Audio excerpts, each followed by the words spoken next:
ದೇಶಾದ್ಯಂತ ಸಾರಿಗೆ ಉದ್ದೇಶಗಳಿಗಾಗಿ ದೇಶೀಯ ಪಿಎನ್ಜಿ ಮತ್ತು ಸಿಎನ್ಜಿಯ ಶೇಕಡಾ 100ರಷ್ಟು ಪೂರೈಕೆಯನ್ನು ಖಚಿತಪಡಿಸಲಾಗಿದೆ ಎಂದು ಸರ್ಕಾರ ಹೇಳಿದೆ. ದೆಹಲಿಯಲ್ಲಿ ನಡೆದ ಪಶ್ಚಿಮ ಏಷ್ಯಾದಲ್ಲಿನ ಇತ್ತೀಚಿನ ಬೆಳವಣಿಗೆಗಳ ಕುರಿತು ಪೆಟ್ರೋಲಿಯಂ ಮತ್ತು ನೈಸರ್ಗಿಕ ಅನಿಲ ಸಚಿವಾಲಯದ ಜಂಟಿ 2 ವಾರಗಳ ಅವಧಿಯಲ್ಲಿ ಸುಮಾರು 1,25,000 ದೇಶೀಯ ಮತ್ತು ವಾಣಿಜ್ಯ ಪಿಎನ್ಜಿ ಸಂಪರ್ಕಗಳನ್ನು ನೀಡಲಾಗಿದೆ ಎಂದು ಹೇಳಿದರು. ಕಳೆದ 3 ದಿನಗಳಲ್ಲಿ 5,600ಕ್ಕೂ ಹೆಚ್ಚು ಗ್ರಾಹಕರು ಪಿಎನ್ಜಿಗೆ ಯಶಸ್ವಿಯಾಗಿ ಬದಲಾಯಿಸಿಕೊಂಡಿದ್ದಾರೆ ಎಂದರು. ವಾಣಿಜ್ಯ ಎಲ್ಪಿಜಿ ಪೂರೈಕೆಗಾಗಿ 17 ರಾಜ್ಯ ಸರ್ಕಾರಗಳು ಹಂಚಿಕೆ ಆದೇಶ ಹೊರಡಿಸಿವೆ. ದಾಸ್ತಾನು ಮತ್ತು ಕಪ್ಪು ಮಾರುಕಟ್ಟೆ ತಡೆಯಲು ರಾಜ್ಯಗಳಿಗೆ ಕಟ್ಟುನಿಟ್ಟಿನ ಸೂಚನೆ ನೀಡಲಾಗಿದ್ದು, ಎಲ್ಪಿಜಿ ಲಭ್ಯತೆ ಬಗ್ಗೆ ಆತಂಕ ಬೇಡ. ಆನ್ಲೈನ್ ಬುಕಿಂಗ್ ದರ ಶೇಕಡಾ 94ಕ್ಕೆ ಏರಿಕೆಯಾಗಿದ್ದು, ಜನರು ಗಾಬರಿಯಿಂದ ಬುಕಿಂಗ್ ಮಾಡುವುದು ಕಡಿಮೆಯಾಗಿದೆ ಎಂದರು.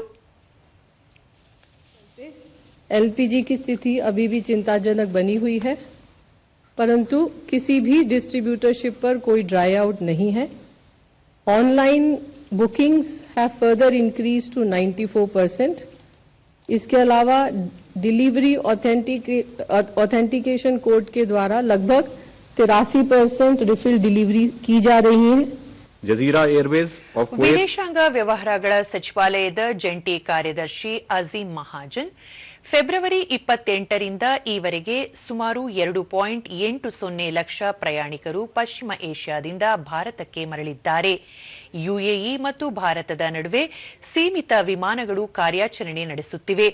ಸೌದಿ ಅರೇಬಿಯಾದ ದಮಾಮ್ ವಿಮಾನ ನಿಲ್ದಾಣದಿಂದ ವಿಶೇಷ ವಿಮಾನಗಳು ಶೀಘ್ರವೇ ಸಂಚರಿಸಲಿವೆ. ಕುವೈತ್, ಬೆಹ್ರೇನ್ ಮತ್ತು ಇರಾಕ್ನಲ್ಲಿ ಸಿಲುಕಿರುವ ಭಾರತೀಯರನ್ನು ಸೌದಿ ಅರೇಬಿಯಾ ಮೂಲಕ ಸುರಕ್ಷಿತವಾಗಿ ಕರೆತರಲು ಸರ್ಕಾರ ಅನುಕೂಲ ಮಾಡಿಕೊಡುತ್ತಿದೆ. ಸೇಫ್ ಸಿ ವಿಷ್ಣು ಹಡಗಿನಿಂದ ರಕ್ಷಿಸಲ್ಪಟ್ಟ 15 ಭಾರತೀಯ ಸಿಬ್ಬಂದಿ ಇರಾಕ್ನಿಂದ ಹೊರಟಿದ್ದು, ಶೀಘ್ರದಲ್ಲೇ ಭಾರತಕ್ಕೆ ಮರಳಲಿದ್ದಾರೆ ಎಂದು ಮಾಹಿತಿ ನೀಡಿದರು. Members of MT Safe Sea Vishnu who were safely rescued have left Iraq and are expected to return to India soon. Our mission is also in touch with them and with the concerned Iraqi authorities to expedite repatriation of the mortal remains of the Indian national who unfortunately lost his life in the incident.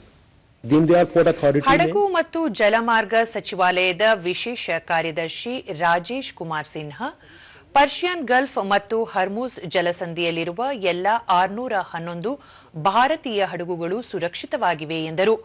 ಕಳೆದ 24 ಗಂಟೆಗಳಲ್ಲಿ ಸಮನ್ವಯದ ಪ್ರಯತ್ನದಿಂದ 16 ಭಾರತೀಯ ಹಡಗುಗಳು ಸುರಕ್ಷಿತವಾಗಿ ಮರಳಿವೆ.